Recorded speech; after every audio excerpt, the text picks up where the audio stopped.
저는 지금 오로지 홀로 살아가면서 새로운 인생을 준비하고 있는 40대 여자입니다.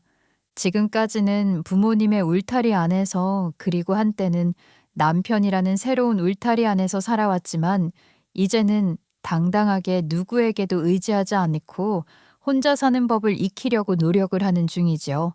어쩌면 인생은 평생 동안 혼자 사는 법을 배우는 것인지도 모르겠다는 생각을 저는 요즘 하고 있어요. 하지만 그렇다고 해서 무조건 외롭기만 한 것도 아닌 것이 우리 인생인 것도 같네요. 저는 최근 개인적으로 충격적인 일을 겪으며 이런 인생의 진리를 알아가고 있는 중이에요. 그리고 잘 배워가고 있다고 자신하고 있죠. 저의 어린 시절은 평범했어요. 잘 기억이 나지는 않지만 문득문득 떠오르는 아주 단편적인 기억에서도 그리고 부모님 집에 있는 사진첩에서도 어린 저는 평범했어요. 그런 평범한 시절은 제가 초등학교에 입학했던 시절까지에 불과했어요. 그때 저는 친구들도 많았던 것 같아요. 성격이 몹시 활발했거든요. 그래서 엄마가 늘 이러셨죠. 아유, 좀 얌전히 좀 있어. 너는 어떻게 여자애가 이렇게 한시도 가만히 있지를 못하고 정신이 없니? 여자아이들이 치마를 입고 구두를 신고 학교를 갈 때 저는 남자아이들처럼 체육복 바지를 입고 신나게 뛰놀고는 했어요. 그게 아직도 기억이 나요. 학교가 끝나자마자 학교 운동장을 신나게 가로질러 뛰어가던 것이 말이죠. 아주 오랜 시간이 지난 뒤에도 그때의 그 느낌이 생생히 기억이 나네요. 다시는 맛보지 못할 그 시원했던 기분이요. 제가 이렇게 이야기하는 이유는 그러고 얼마 지나지 않아 제가 큰 사고를 당했기 때문이에요. 저희 집은 아버지가 큰 사업을 하셔서 조금 부유한 편이었어요. 그래서 그 당시에는 흔치 않았던 자가용이 저희 집에는 있었어요. 어머니는 운전도 잘하셨죠. 저와 저보다 3살 어린 남동생을 태우고 이곳저곳 많이 놀러 간 기억도 있고요. 참 행복하고 편안한 시절이었죠. 하지만 제가 초등학교 1학년 때 큰 교통사고가 나면서 저희 집 상황은 완전히 달라졌어요. 엄마가 저를 차에 태우고 운전을 하고 가다가 교통사고가 난 것이죠. 당시 주말을 맞아서 엄마는 저를 태우고 외갓집에 가는 길이었대요.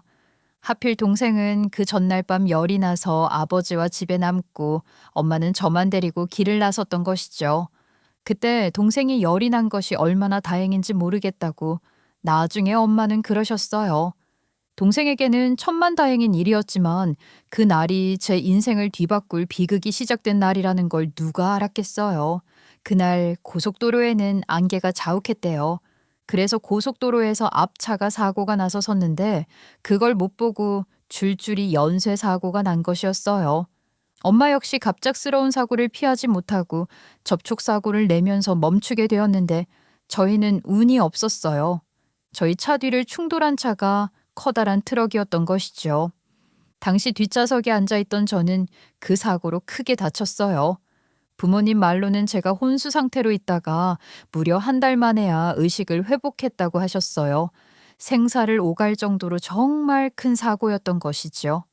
그 이후로도 저는 오랫동안 병원에 있었어요. 그리고 결국은 그 사고로 척수와 신경을 크게 다쳐 몸 한쪽과 다리 한쪽을 온전히 쓰지 못하게 되었고요.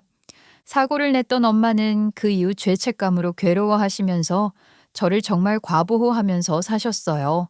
사실 그 사고는 엄마의 잘못이 아니었지만 그래도 부모의 마음이 어떻게 그러시겠어요. 간신히 병원에서 퇴원한 후 저는 휠체어를 타고 학교를 다녀야 했어요. 하지만 그 당시는 길도 나쁘고 휠체어를 타고 다니는 사람에 대한 배려도 부족했던 시절이었잖아요. 어린 초등학생이 휠체어에 의지한 채 일반 학교를 다니는 건 힘들었죠. 하지만 엄마는 제가 초등학교를 다니던 시절 내내 아침에 저를 학교에 데려다 주고 제가 수업을 받는 내내 교실 뒤편에서 저를 기다리셨어요. 쉬는 시간에 화장실에 데려다 주기도 하고 점심 도시락을 먹여주기도 하면서 저는 그렇게 엄마의 도움으로 초등학교를 내내 다니다 졸업을 했죠. 솔직히 그때 저는 그것이 당연하다 생각했지만 지금 생각해보면 지금의 저보다 어렸던 엄마가 딸을 위해서 그렇게 해주셨다는 생각에 너무나도 눈물만 나요. 얼마나 힘드셨을지 상상조차 하기 힘드니까요. 당시 제가 가장 부러웠던 사람은 당연히 자유롭게 뛰어다니는 아이들이었어요. 그래서 저는 이를 악물고 열심히 재활을 했어요. 초등학교를 졸업하고는 한두 번의 수술을 더 하고 오랜 재활을 거치면서 저는 약간 절뚝이기는 했지만 지팡이에 의지해서 혼자 천천히 걸을 수 있는 상태는 되었지요. 그것만으로도 너무 좋더라고요. 하지만 신경마비로 인한 한쪽 마비까지 전부 회복할 수는 없었어요. 그렇게 재활과 수술로 인한 입원과 퇴원을 반복하면서 저는 중학교와 고등학교는 제대로 다니지 못했어요. 그래서 검정고시로 학교를 졸업하고 대학에도 진학을 했지요. 대학 합격증을 받고 얼마나 기뻤던지. 대학 입학을 앞두고 저는 정말 꿈에 부풀었죠. 이제 혼자 걸을 수도 있겠다. 저도 이제 대학생이 되었으니 가서 친구도 사귀고 행복하게 지낼 수 있겠구나 기대를 했던 것이죠. 하지만 대학 생활은 순탄하지 않았어요. 걸음이 불편한 제가 혼자 넓은 대학 캠퍼스를 다니며 수업을 받으러 가는 것도 어려웠고 오른쪽 팔이 불편해 교수님의 강의를 받아 적을 수도 없었거든요. 무엇보다 저를 쳐다보는 학교 사람들의 눈초리를 견딜 수가 없었어요. 이번에 우리과 입학한 신입생이야? 너 장애인 특례로 입학한 거니? 네? 아니에요. 그냥 일반 전형으로 입학했는데요. 그래? 난 또 왜 갑자기 장애인이 보여서 그런 게 생겼나 했지. 저 다음 달에 과 MT 간다는데 참가 신청은 어떻게 해요? 너도 가려고? 너 제대로 걷지도 못하는데 어떻게 하려고? 아서라, 우리 가서 네 수발 될 사람 없다? 너 혼자서 화장실은 갈 수 있니? 기대가 크면 그만큼 실망이 더 크다고 했던가요? 저는 대학에 입학한 지 한 학기 만에 학교를 휴학하고 집에 처박혔어요. 저도 남들처럼 친구들도 사귀고 연애도 하고 일상생활을 할 수 있을 것이라는 기대가 무참히 깨지자 너무 우울해서 견딜 수가 없더라고요. 부모님은 이런 제 상태가 너무 안쓰러웠는지 도시를 떠나서 시골에 내려가서 살자고 하셨어요. 봐봐, 여기 집 예쁘지? 아빠 고향 근처에 전원주택 타운인데 우리 일단 여기 가서 좀 지내다 오자. 아예 시골에 가서 살자고? 아니, 그냥 기분 전환 좀 하자고. 여기는 차도 별로 없어서 너 혼자 산책도 할 수 있고 공기도 좋아. 조용한 곳에서 지내다 보면 하고 싶은 다른 일도 생길 거야. 그때 동생이 고등학생이어서 엄마는 집에서 동생과 남고 대신 아버지가 직장을 잠시 휴직을 하고 저와 함께 아버지 고향 근처 집으로 내려가게 되었어요. 막상 가니까 조용한 생활이 좋더라고요. 그래서 아버지와 매일 산책도 하고 마당에 있는 작은 텃밭을 가꾸기도 하고 그랬죠. 저희가 이사한 집 옆집에는 근처에서 김치 공장을 운영하는 모자가 살고 있었어요. 그 사람들도 서울에서 살다가 공장 운영 때문에 이사를 왔다면서 저희를 잘 챙겨주었어요. 여기 반찬이랑 김치 좀 가지고 왔어요. 이거 우리 공장 김치니까 어디 맛이나 좀 보라고. 아이고, 매번 감사해요. 안 그래도 저번에 주신 반찬도 잘 먹었어요. 죄송해서 어째요? 이웃끼리 나누는 거지 뭘요. 아빠 혼자 딸이랑 지내려면 반찬하기도 쉽지 않을 텐데 이렇게 서로 돕는 거죠 뭐. 그렇게 저희는 가족끼리 친해지게 되었어요. 전원주택 단지 바로 아래에는 원래 사시던 동네 분들도 계셨지만 다 나이가 많은 분들만 계셔서 저는 딱히 어울릴 만한 사람이 없었거든요. 하지만 그 옆집 김치 공장 사장님 아들이 저와 나이가 비슷해 말도 잘 통하고 편했죠. 그 사람은 저를 보면서 늘 이랬어요. 수연 씨는 때가 하나도 묻지 않은 게 꼭 어린아이 같아. 어디 가면 사기당하겠어. 늘 사람 조심해야 해. 특히 남자 조심해야 해. 무슨 그런 말도 안 되는 소리를 해요. 누가 저를 쳐다나 보겠어요? 왜? 나는 처음에 수연 씨 보고 너무 예뻐서 깜짝 놀랐는데. 그 말이 제가 태어나 처음으로 아빠를 제외하고 다른 남자에게서 듣는 예쁘다는 말이었어요. 그날 저는 얼마나 가슴이 떨렸는지 몰라요. 저희는 아버지 몰래 서로 전화 통화를 하기도 하고 저 혼자 산책을 간다는 핑계로 그 사람과 만나기도 했죠. 그 사람 차를 타고 드라이브를 가기도 했어요. 제 첫 키스도 그 사람과 드라이브를 가서 한 것이었죠. 당시 저는 정신없이 그 사람과의 연애에 빠져들었어요. 그 사람은 물론 그 사람 어머니도 저를 너무 좋아해 주셨고요. 늘 저를 챙겨주고 저만 보면 꼭 손을 잡아주셨거든요. 하루는 제가 감기 몸살이 나서 아팠던 적이 있었는데 그 어머니가 집에서 죽을 끓여와 직접 제 병간호를 해주시기까지 했죠. 그렇게 저와 그 사람과의 사이는 점점 깊어졌어요. 그리고 아버지가 그 사람 품에 꼭 안겨 있는 저를 보고 놀라셨을 때는 이미 돌이킬 수 없을 정도로 깊은 사이가 되어 있었던 상태였고요. 놀라며 저를 데려가려는 아빠 앞에서 그 사람은 그랬어요. 저 수연 씨랑 결혼하고 싶습니다. 이제 수연 씨 맡아서 잘 돌볼게요. 뭐? 결혼? 이상한 소리 말고 비키게. 안지 얼마나 되었다고 결혼이야? 이 소식에 누구보다 놀란 사람은 저희 엄마였어요. 서울에 있으면서도 늘 제 걱정을 하면서 거의 매주 주말마다 내려와 저를 챙기던 사람이 엄마였는데 제가 갑자기 남자를 만나는 것도 모자라 결혼을 한다고 하니 얼마나 충격을 받으셨겠어요. 지금 생각하면 당신은 엄마 아빠가 저를 새장 속 새처럼 너무 가두고 보호하려고만 해서 어린 마음에 좀 벗어나고 싶었던 생각도 컸던 것 같아요. 당연히 엄마는 결혼을 반대하셨죠. 너는 아직 어려. 세상도 모르고 남자도 몰라. 안 된다. 절대 안 돼. 엄마, 나 내일 모레면 30이야. 언제까지 애 취급만 할 거야. 우리 진짜 사랑해. 엄마의 반대는 완강했어요. 하지만 엄마가 안 된다고 좋아 죽는 남자와 헤어지는 딸이 어디 있겠어요. 서울로 끌려 올라간 저는 며칠을 울고불고 하다가 그냥 집에서 가출을 해버렸어요. 그 사람을 못 보면 안 될 것 같더라고요. 겨우 어찌어찌해서 남자친구네 집으로 가자 저를 본 남자친구와 그 어머니는 깜짝 놀라면서 오히려 저를 달래서 다시 집으로 연락을 했어요. 그리고 저를 다시 저희 집으로 데려가 정식으로 인사를 했죠. 어떻게 남자 때문에 집을 나가? 네가 어떻게 그래? 걱정하시는 거 알아요. 하지만 진심으로 수연 씨 사랑합니다. 허락하시면 평생 행복하게 잘 살겠습니다.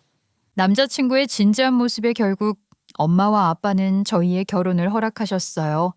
결혼식 날 엄마는 정말 많이 우셨어요. 아빠도 우시면서 남편 손을 꼭 잡고 잘 살아야 한다고 부탁을 하셨고요.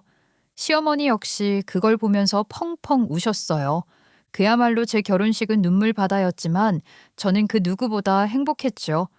그렇게 저는 결혼을 하고 엄마 아빠에게 행복하게 잘 사는 모습을 보여드리겠다 다짐을 하며 남편을 따라 다시 그 사람 김치 공장이 있는 곳으로 내려왔어요. 그때만 해도 저는 자신이 있었어요. 행복하게 잘 살 자신이. 하지만 그건 저의 크나큰 착각이었죠. 저희는 신혼여행은 나중에 가기로 미루었어요. 저희가 결혼하는 시점이 김치 공장이 바빠지기 시작할 무렵이었거든요. 김치 공장은 지금이 대목이야. 대신 대목지나 겨울 끝나고 봄이 오면 한가해지니까 그때 여유롭게 시간을 많이 낼 수 있어. 자기 유럽 가고 싶다고 했지? 유럽 여행 가는 게 내 꿈이야. 그럼 그때 한 달 정도 여유 있게 유럽 가자. 그때까지만 좀 기다릴 수 있지? 제 꿈은 유럽 여행이었거든요. 당연히 그 정도야 저는 기다릴 수 있었어요. 저희 부모님도 그게 좋겠다 하셨어요.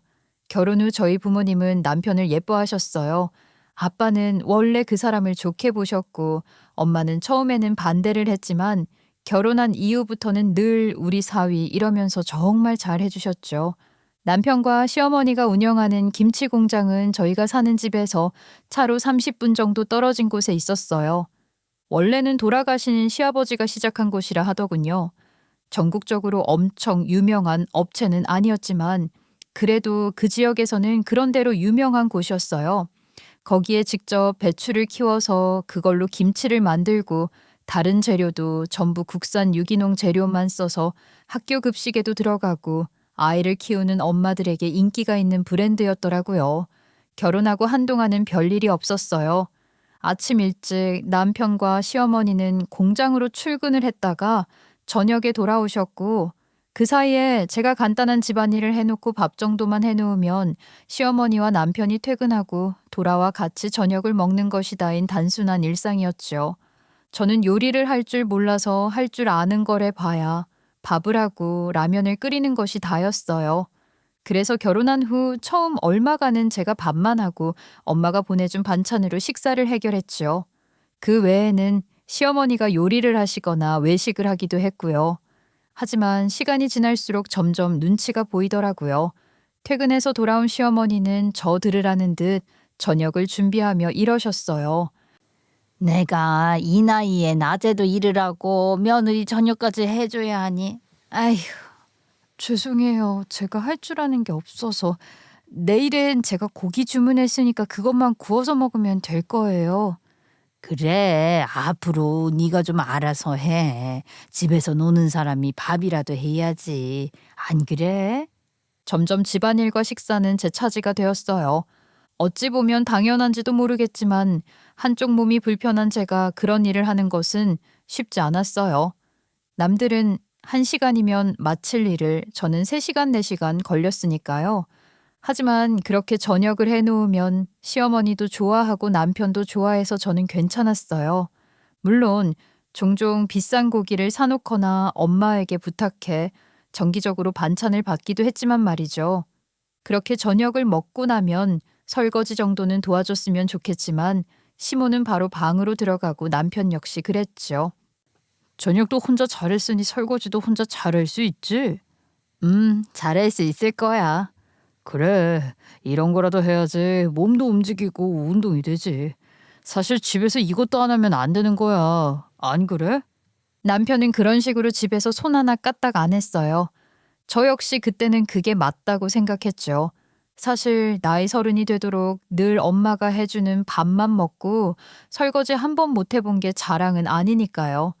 저 역시 당당한 아내이자 며느리가 되고 싶었어요. 여기에 시어머니와 남편은 언제나 힘들어 했어요. 그러니 고생하는 내 가족들을 위해서라도 저는 하루 종일 쉴 틈 없이 몸을 움직였어요. 주말이 되어도 남편은 늘 집에서 쉬고만 싶어 했죠. 사실 신혼이잖아요. 저는 예전처럼 드라이브도 가고 싶고 좋은 곳 가서 차라도 마시고 오고 싶었지만 남편은 귀찮아했어요. 제가 졸으면 마지못해 나가면서 늘 이런 말을 했어요. 나 아니면 누가 너를 데리고 이렇게 바람을 쐬러 가냐? 안 그래? 남편은 참 고마운 사람이라고 저는 생각했어요. 솔직히 이렇게 몸이 불편한 나를 누가 이렇게 결혼까지 해주고 챙겨주겠어요? 저는 이렇게 생각했죠. 어쩌면 그게 바로 가스라이팅이었을 거예요. 남편은 저와 사귀는 동안에도 그리고 결혼을 하고 난 뒤에도 늘 이랬거든요. 나 아니면 누가 너를 여자로 봐주겠니? 나 아니면 누가 너를 이렇게 평생 데리고 살아주겠어? 안 그래? 맞아. 그래서 늘 고맙게 생각하고 있어. 그럼 그래야지. 이런 사람이랑 사는 거 너 쉬운 일 아니라는 거 명심해. 저는 그때 이 사람이 아니면 아무도 저를 여자로 보지도 저와 결혼을 하는 일은 절대로 없을 것이라 철석같이 믿었어요. 그래서 더 잘 보이고 싶고 더 잘하고 싶었죠. 저는 그렇게 제 나름대로 남편에게 사랑받고 시어머니에게 예쁨 받기 위해 발버둥을 치면서 살았어요. 하지만 제가 그렇게 발버둥을 치면 칠수록 그들은 저를 무시한다는 사실을 그때는 몰랐던 것이죠. 그러던 어느 날 제가 문득 남편에게 신혼여행은 언제 가는 거냐고 물었어요. 대목이 지나고 봄이 되면 간다더니 이미 여름마저 다 지나고 있었거든요. 하지만 남편은 한숨을 푹 쉬더라고요. 지금 우리 공장 겨울에 제대로 장사가 안 되어서 얼마나 힘든지 몰라. 당장 한 명 인건비 감당하기도 어려워. 아니 그래도 곧 가을 되면 바빠질 거잖아. 여행 경비도 부모님이 주셨고. 당장 공장에 도움이 되기 위해 나와서 일을 해도 모자랄 판에 당신은 여행 타령이야? 이래가지고 제대로 된 성인이라고 할 수 있어? 나 아니면 어쩌려고 그래. 미안해 여보. 그러면 나도 나가서 공장 일을 도울까? 내가 뭐라도 할게. 남편이 버럭하는 말에 미안해진 저도 모르게 죄책감이 들어서 일을 하겠다는 말을 해버렸어요. 어쩌면 저는 그때 남편이 몸도 불편한데 무슨 공장 일이냐고 말릴 것이라 생각을 했는지도 몰라요. 하지만 아니더군요. 제 말이 떨어지기가 무섭게 그 사람은 기다렸다는 듯 이랬으니까요. 그래, 내일 아침부터 같이 출근해서 일을 하자. 엄마, 수연이도 공장 일한대. 그래, 잘 생각했다. 너도 이제 밥값 좀 해야지. 저는 바로 그 다음 날부터 공장에서 일을 해야 했어요. 처음에는 서서 배추를 세척하는 일을 시키더라고요. 하지만 제가 오래 서 있지를 못하고 쓰러지니까 그 다음에는 자리에 앉아서 김치를 양념에 버무리는 일을 시켰죠. 공장 시설은 몹시 열악했어요. 춥고 차가운 양념을 만져야 하는 손은 고무장갑을 끼고도 금방 시퍼렇게 얼어서 부어올랐고요. 게다가 그런 일을 해본 적 없던 저는 실수가 많았고 속도도 느렸어요. 공장일 같은 육체 노동은 도저히 제가 할 수 있는 것이 아니더라고요.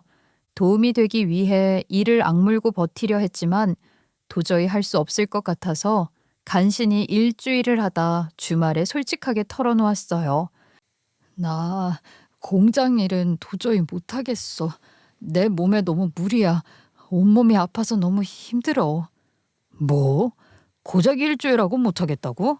무슨 말 같지도 않는 소리야. 뭐라고? 아니, 당신 무슨 말을 그렇게 해? 너나 말 똑바로 해. 집에서 놀면서 하는 일도 없는 게 뭐가 어째? 몸만 성치 않는 게 아니라 정신도 성치 않냐. 이게 아주 정신이 없어, 이 병신아. 병신이라니? 당신 갑자기 왜 이래? 이게 병신 보고 병신이라고 하는데 왜? 우리 아들이 틀린 말 했어? 그들의 태도는 완전히 돌변했어요. 저는 충격에 휩싸였죠. 시어머니와 남편은 욕을 하며 병신이니 뭐니 하는 말도 아무렇지도 않게 내뱉더군요. 그러면서 남편은 나를 일어나 서 있도록 했어요. 저는 오래 서 있지 못해요. 제가 고통스러워 울었지만 시어머니는 말리기는커녕 저를 보고 비웃더라고요. 다리가 아프고 허리가 끊어지게 아픈 것보다도 가슴이 찢어질 것처럼 아팠어요. 그리고 무서웠죠. 저는 그날 방에도 들어가지 못하고 밤새 거실에서 울면서 잠도 자지 못하고 벌을 서야 했어요. 그들은 지들끼리 밥을 먹고 거실 보일러도 끄고 들어가 버렸고요. 견디지 못한 나는 쓰러져서 기절을 했던 것 같아요. 물론 그걸 그냥 둘 인간들이 아니었죠. 그들은 이제껏 제가 알던 다정하고 자상하고 나를 사랑하고 아껴주던 남편과 시어머니가 아니었어요. 마치 다른 영혼이 들어간 것처럼 차가운 눈빛에 거친 말투와 험한 행동들을 거침없이 하는 무서운 인간들이 되었으니까요. 그 다음 주 새벽 그들은 저를 거칠게 깨워 바로 공장으로 끌고 갔어요. 사실 저는 그들이 잠이 들거나 출근을 하면 바로 집을 나가 도망을 쳐야겠다 했지만 저에게 그럴 기회는 없었어요. 24시간 저는 감시를 당했고 집에 있을 때면 갇혀 있어야만 했거든요. 그날 이후로 지옥이 시작되었어요. 저는 매일 새벽에 일어나 공장에 나가 일을 해야 했고 저녁에는 집안일을 해야만 했죠. 거기에 작은 실수를 할 때마다 시어머니의 폭언과 거친 손길에 저는 고스란히 당할 수밖에 없었어요. 저에게 함부로 하기는 남편도 마찬가지였죠. 김치 공장에서 일을 하는 사람들은 거의 다 외국인 노동자들이었어요. 그 사람들도 열악한 숙소에서 지내고 있었어요. 전부 다 여권을 빼앗기고 어쩔 수 없이 일을 하는 중이었는데 저를 안쓰럽게 여겨 조금이라도 도와줄라 치면 감시를 하던 남편이 나타나 그들에게도 폭언을 퍼부었어요. 그리고 저를 CCTV가 없는 사각지대로 끌고 가 가차 없이 응징을 했죠. 저는 평생을 부모님의 과한 보호를 받으며 살았다고 말씀드렸잖아요.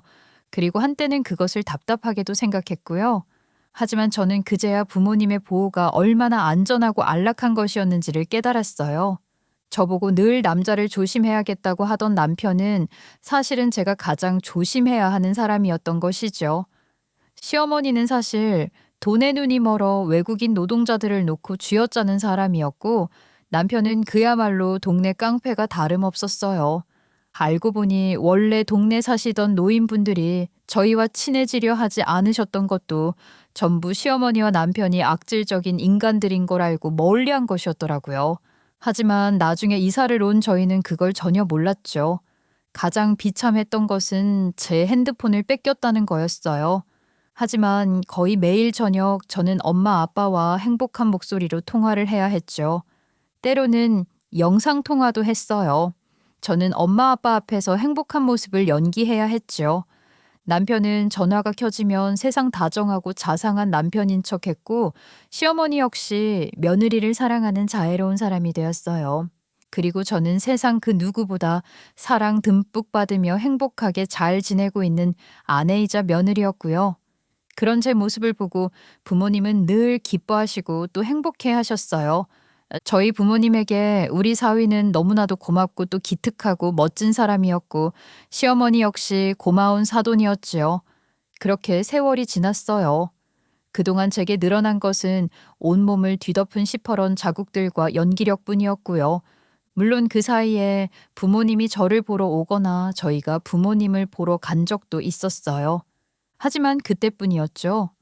부모님은 행복하게 사는 저를 보고 안심하고 가셨고 저 역시 그때는 행복한 아내를 연기했으니까요.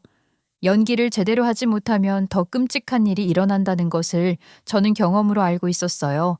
전화 통화에 조금이라도 우울한 낌새가 보이기라도 하는 날이면 저는 밤새 제대로 자지도 못하고 서서 벌을 서야만 했어요.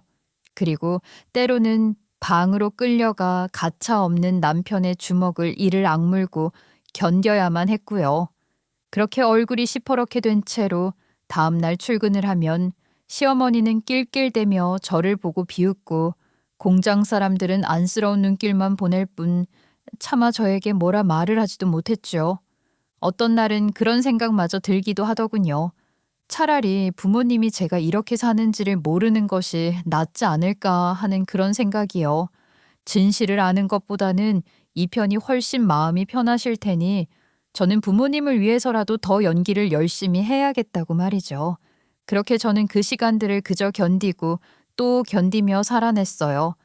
김치 공장은 처음에는 장사가 잘 되는 것처럼 보였고 운영도 잘 되는 것처럼 보였어요. 저도 저희 부모님도 그 지역에서 유명한 알짜배기 기업으로 생각했고 남편과 시어머니도 그렇게 자랑을 했거든요. 하지만 실상은 그렇지 않았어요. 김치는 제가 먹어도 별 맛이 없었고 분량이 많았어요. 거기에 납품한 곳에서 반품도 정말 많이 들어왔어요. 반품 사유는 대부분 품질에 관한 것이었어요. 맛이 너무 없다, 저번과 맛이 다르다, 김치가 빨리 쉰다, 이물질이 나왔다. 이런 식이었죠. 그래서 10개를 판다고 하면 3개에서 4개 가까이가 반품이 들어왔어요. 그리고 그렇게 들어온 반품은 원래 팔 수가 없는 것이잖아요. 이미 봉투가 열려진 것도 있었으니까요.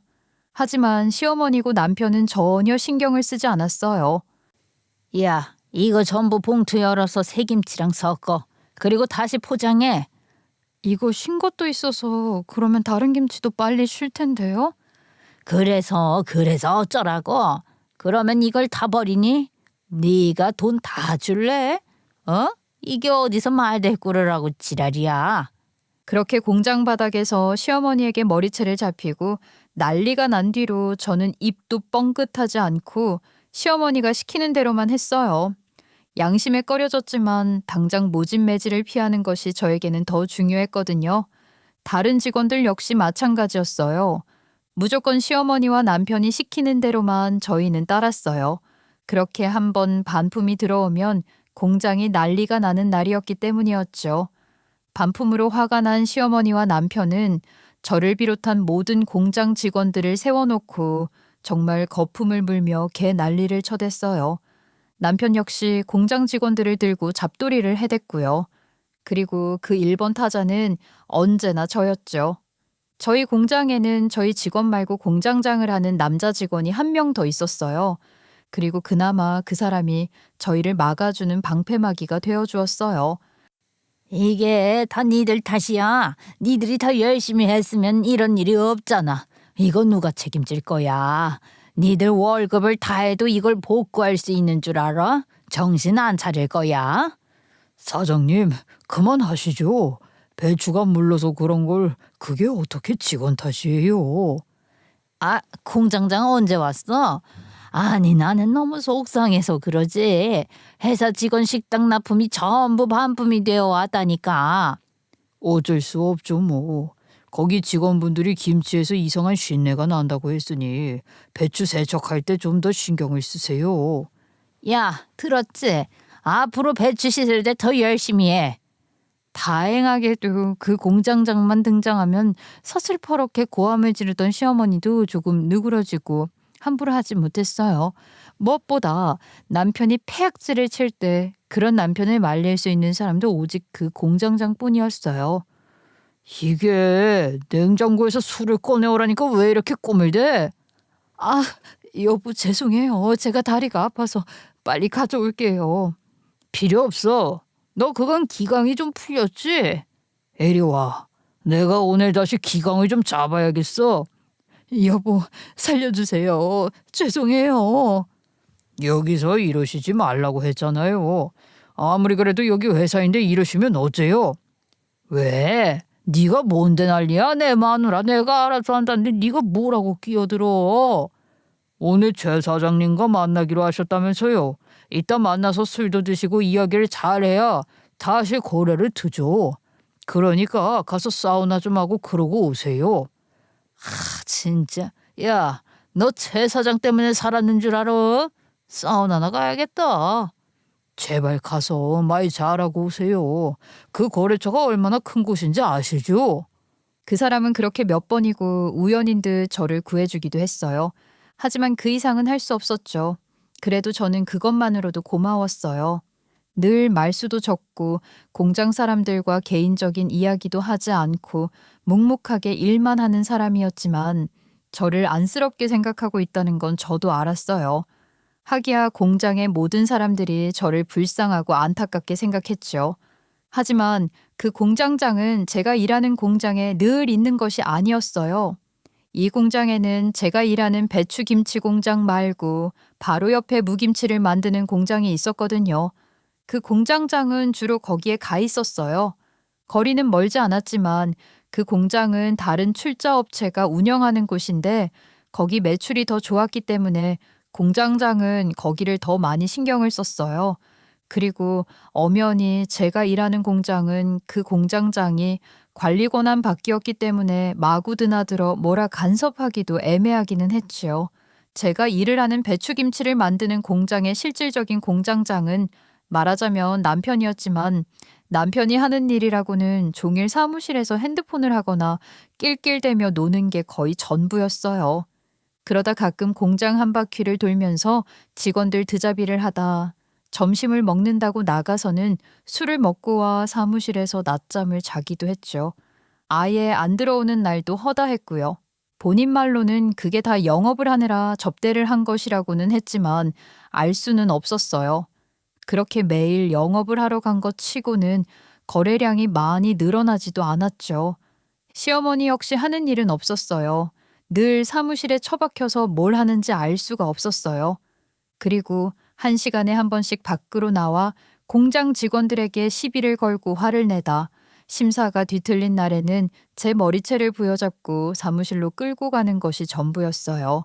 시어머니 사무실 안에는 CCTV가 없었으니 저에게 화풀이를 하기에 딱 알맞은 장소였겠죠. 남편 역시 마찬가지였어요. 그러니 공장이 제대로 돌아갈 리가 있겠어요. 남편이 등장하거나 시어머니가 사무실 문을 여는 소리만 나도 공장 사람들 모두 공포에 질려 제 얼굴을 쳐다보았죠. 저 역시 조건반사처럼 그들의 목소리를 듣거나 발자국 소리를 듣기만 해도 온몸이 얼어붙고 덜덜 떨리기만 했고요. 사실 저도 더 이상은 버틸 힘이 없었어요.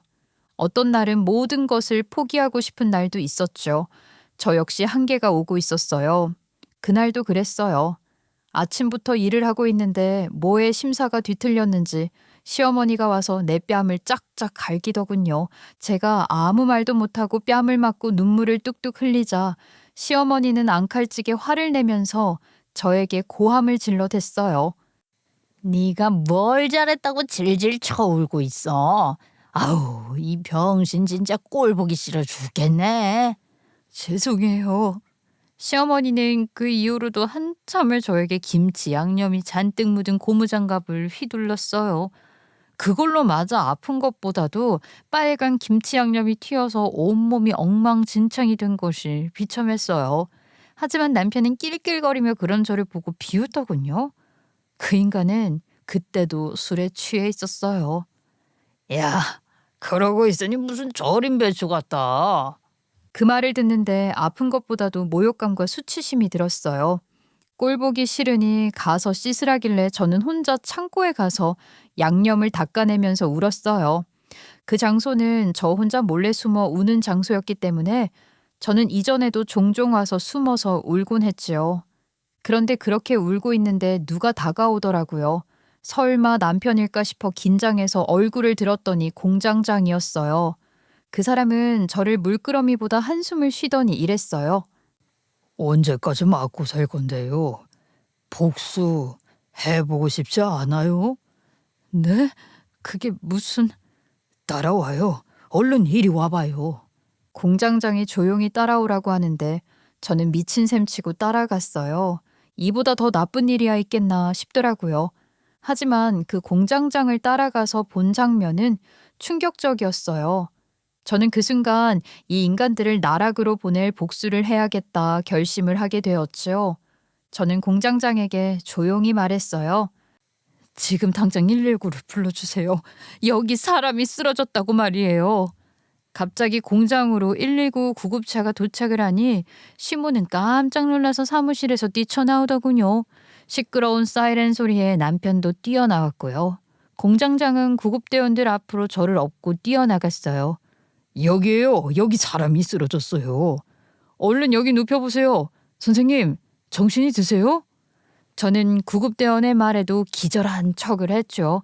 그러자 바로 구급대원이 병원으로 옮겨야겠다고 저를 구급차에 실었어요. 그리고 보호자를 찾았죠. 그러자 남편이 나섰어요. 제가 남편이에요. 같이 가겠습니다. 선생님, 술 드셨어요? 술 드셨으면 안 됩니다. 타시면 안 돼요. 아, 그럼 내가 탈게요. 내가 얘 CM이에요. 사장님은 나이도 있으신데 그냥 계세요. 제가 여기 직장 동료이고 현장에 있었으니 병원까지 같이 갈게요. 그게 낫겠네요. 그럼 법적 보호자분은 나중에 병원으로 오세요. 술 깨시고요. 그 사이에 공장장이 구급차에 급히 같이 올라탔어요. 구급대원은 구급차 문을 닫고 바로 출발을 했죠. 남편과 시어머니는 어리버리하다가 얼결에 차에 타지 못했어요. 정말 다행이었죠. 저는 이미 공장장과 말을 맞춘 상태였어요. 구급차가 출발해 공장을 조금 벗어나자마자 저는 눈을 뜨고 자리에서 벌떡 일어났어요. 구급대원이 깜짝 놀라더군요. 저는 침착한 목소리로 말했죠. 저는 장애가 있어요. 이 지역 말고 광역병원으로 가고 싶어요. 그리로 가주세요. 장애요? 아니 무슨... 그리고 다른 병원으로 가려면 1시간도 넘게 가야 해요. 저희가 그렇게 해드릴 수는 없어요. 부탁드려요. 저는 이 지역을 벗어나야 해요. 여기 이 상처 좀 봐주세요. 제발요. 저는 제 온몸의 상처를 보여주었죠. 그건 분명한 폭행의 흔적이었어요. 구급대원은 저의 설명을 듣더니 망설이지 않고 바로 멀리 떨어진 병원으로 차를 몰도록 하더군요. 저는 공장장의 전화를 빌려서 바로 부모님에게 전화를 드렸고요. 사실 저는 이전에도 몰래 빠져나가 보려 한 적이 있었어요. 여러 번 탈출 시도를 했던 것이죠. 하지만 번번이 실패로 끝났어요. 그래서 저는 그 지역에 있어봐야 그곳을 빠져나갈 수 없다는 걸 이미 알고 있었어요. 그 지방 순찰대며 경찰들은 모두 남편을 알고 있었고 저도 알고 있었어요. 어찌어찌 집을 빠져나와 경찰에 신고를 해도 병원으로 도망을 가더라도 차도 없고 돈도 없는 저는 멀리 가지 못하고 다시 집으로 돌아가야 했죠. 그리고 저를 기다리는 것은 더욱더 모질고 고통스러운 보복뿐이었으니까요. 그런 일을 몇 번 겪은 이후로 저는 아예 도망갈 엄두도 내지 않았던 것이죠. 제가 부모님과 연락이 된 것을 본 공장장은 잠시 구급차를 세우고 중간에 내려서 공장으로 돌아갔어요. 이것도 미리 이야기를 해둔 것이죠. 시간이 더 길어지면 의심을 할 테니 내가 가서 이야기를 잘 해놓을게요. 가서 일단 치료를 받아요. 감사해요. 제가 병원에 도착하자마자 바로 갈 테니 준비하고 계세요. 근처 병원 응급실에 있다고 할 테니 걱정 말아요. 아무 의심하지 못하도록 할게요. 저는 광역병원에 도착하자마자 응급실 의사에게 바로 경찰을 불러달라고 부탁했어요. 의사는 제 몸의 상처와 흔적을 보자마자 바로 전화를 하더군요. 경찰은 금방 도착했어요. 타 지역이었기 때문에 그 어떤 이해관계도 없이 제 이야기를 들어주었어요. 그리고 왜 제가 사건이 일어났던 곳을 벗어나 경찰에게 신고를 했는지도 이해해 주셨고요. 경찰에 신고를 하면서 저는 경찰 식품 관련 부서도 같이 와달라고 부탁을 드렸어요. 고발할 것이 있다고 말이죠. 당연히 그 지역 식품 감독을 하는 부서에도 같이 신고를 했고요. 그렇게 저는 신고를 받고 온 사람들에게 사실을 진술하고 경찰차를 타고 바로 다시 공장으로 향했어요. 경찰이 현장에 가서 증거를 모아야 한다고 도와달라고 했거든요.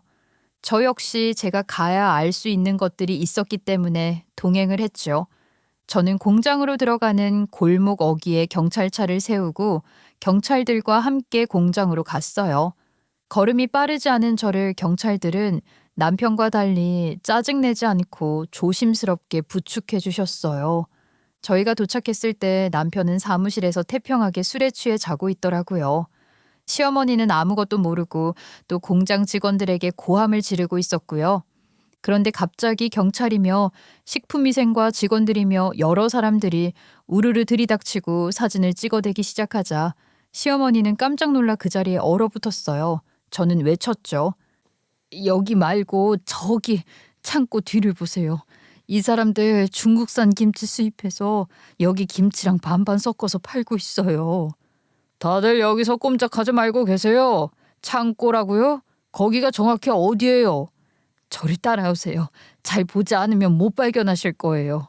경찰들은 저의 안내로 구석진 창고의 뒤편을 뒤졌죠. 네, 그랬어요. 공장장도 얼마 전에 우연히 알았다며 저에게 보여준 것은 대량으로 쌓인 중국산 김치 박스였어요. 저는 그걸 보고서야 그동안 공장에 반품이 많았던 이유를 바로 이해했어요. 아무리 우리가 구박을 받으면서 일을 한다고 해도 저희가 만드는 김치는 그저 평범했거든요. 그간 아무리 생각해도 품질을 이유로 반품까지 할 정도는 아니었는데 바로 거기에 그 이유가 있었어요. 시어머니와 남편이라는 인간들은 우리도 몰래 중국산 김치를 수입해 와서 포장을 전부 풀어서 저희가 만든 국산 김치와 섞어서는 그걸 국산이라고 팔았던 것이죠. 그리고 그 박스 푸는 일을 한글을 모르는 동남아 직원들을 시켰던 것이고요.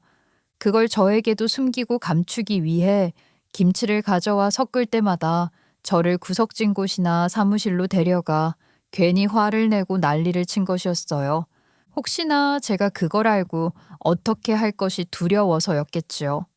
게다가 그 인간들이 사와서 섞은 중국산 김치는 중국산 중에서도 가장 품질이 떨어지는 것이었어요.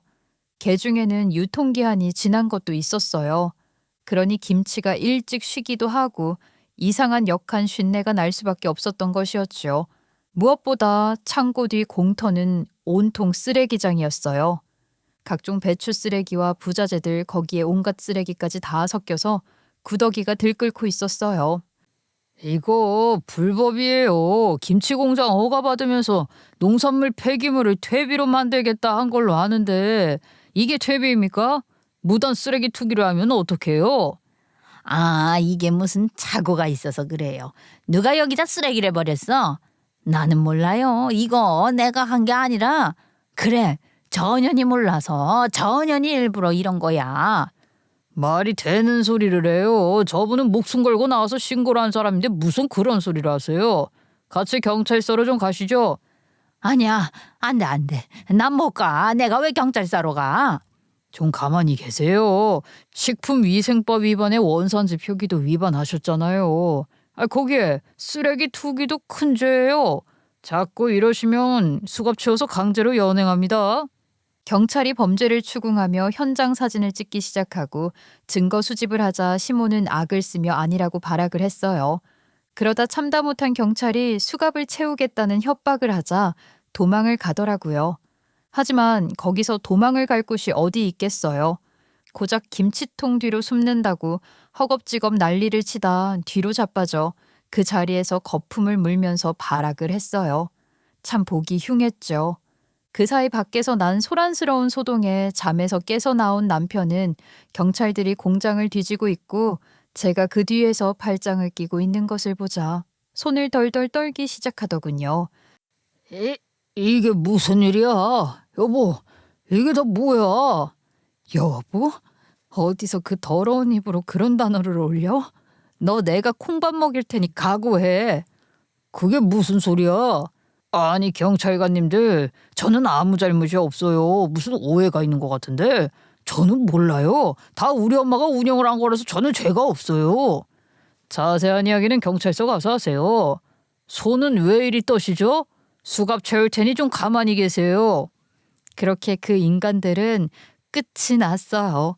그 인간들이 경찰로 끌려간 뒤 저는 경찰차를 타고 다시 병원으로 돌아갔어요.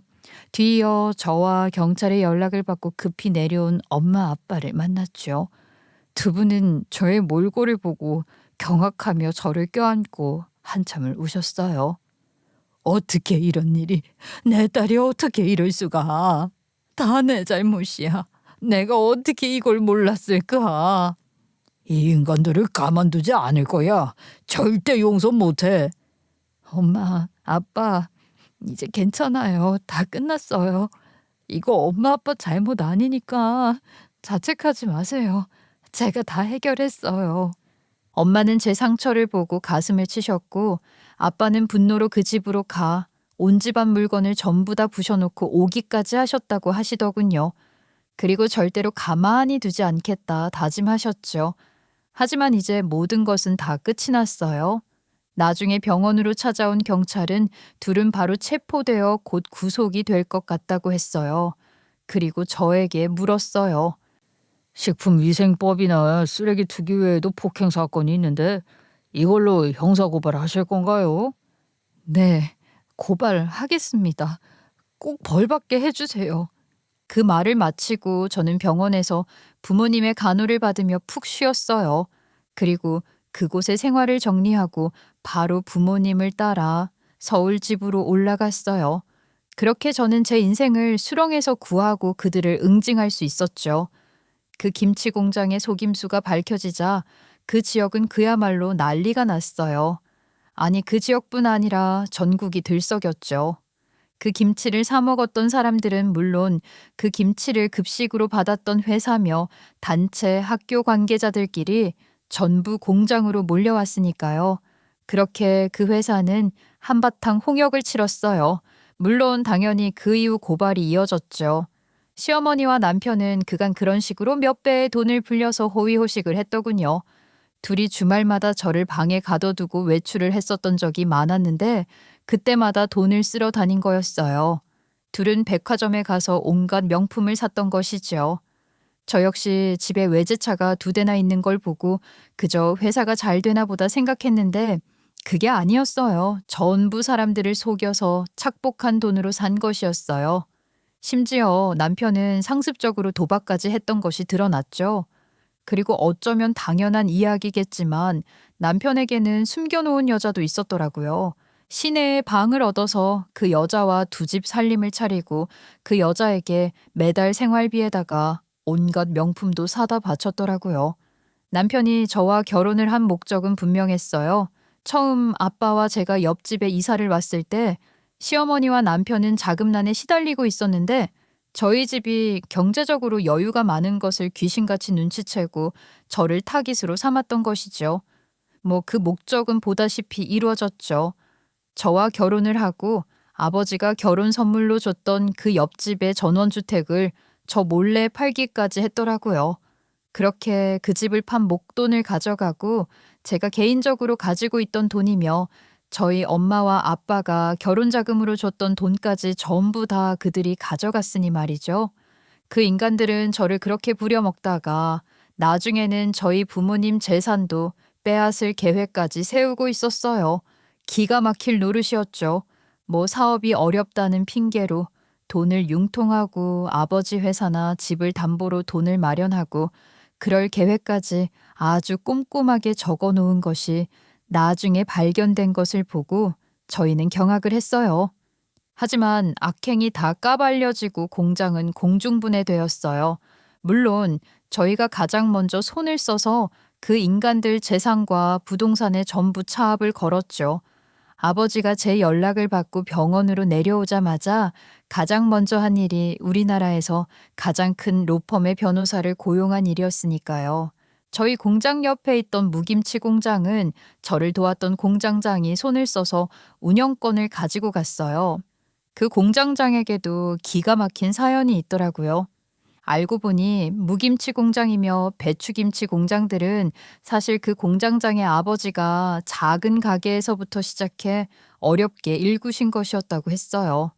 시어머니와 남편이 그 공장이 돌아가신 시아버지가 운영하던 것이라는 말은 새빨간 거짓말이었죠. 심지어 그 시아버지는 죽은 것도 아니고 멀쩡히 살아있기까지 했으니까요. 저희 아버지가 공장만 해서 세상 일을 잘 몰랐어요. 어느 날 저 사람들이 와서 공장에 투자를 하겠다 접근을 한 걸 그냥 믿었던 거죠. 저는 그런 줄도 모르고 그래서요? 뭐 이미 손을 다 써놔서 눈뜬 채로 뺏기셨어요.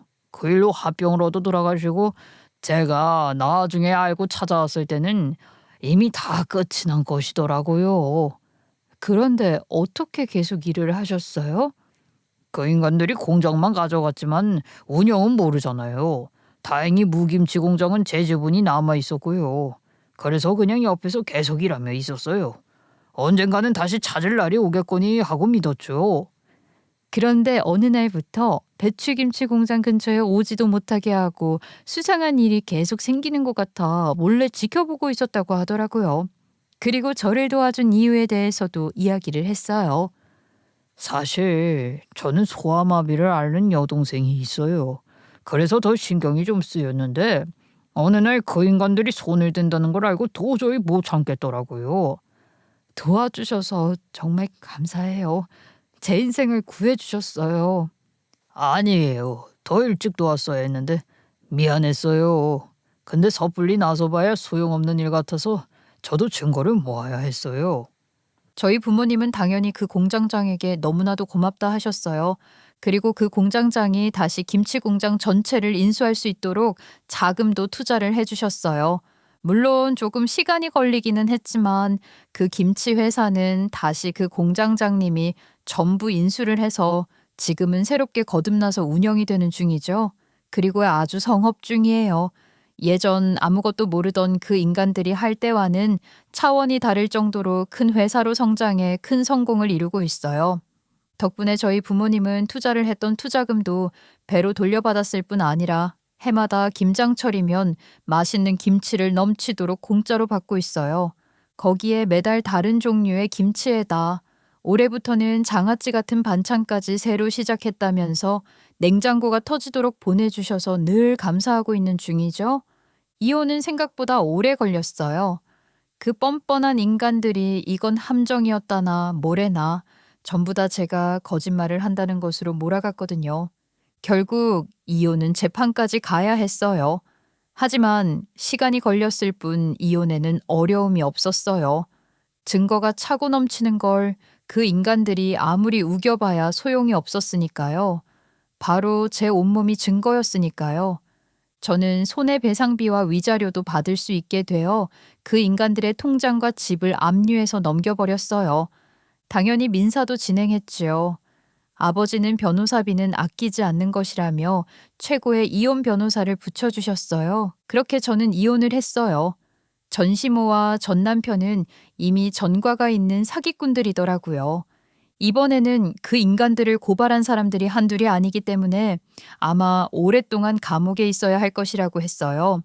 그리고 나와 봐야 가진 것 한 푼 없는 거지가 되었지만요. 저는 엄마와 아버지와 함께 한동안은 아무 생각 없이 푹 쉬었어요. 그리고 학교에 복학을 했죠.